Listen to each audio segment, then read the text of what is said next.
Merhaba değerli öğrenciler, güzel bir soruyla bugün yine karşınızdayım. Sorumuzda bize ABCD dörtgenini vermiş ve içine bir tane AEB üçgenini yerleştirmiş. Bilgi olarak da şunları vermiş. DC eşittir 12, alan AEB eşittir 24, yani üçgen alanı 24 vermiş. Bizden çevre istemiş. O zaman şunu yapıyorum.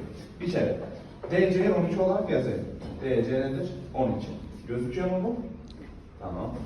Karşı kenarlar neydi? Birbirine eşitti. O zaman burası 12 ise burası da 12 idi değil mi?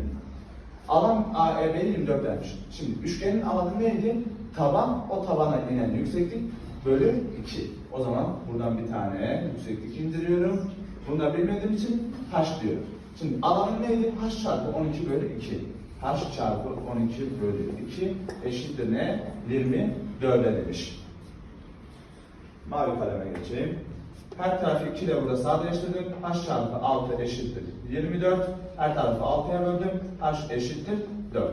Yani yüksekliğim benim için neymiş? Burası 4'müş. Şimdi burası 4 ise burası nedir? Buraya da eşittir. Aynı zamanda buraya da eşittir. O zaman burası 4 ise burası da 4.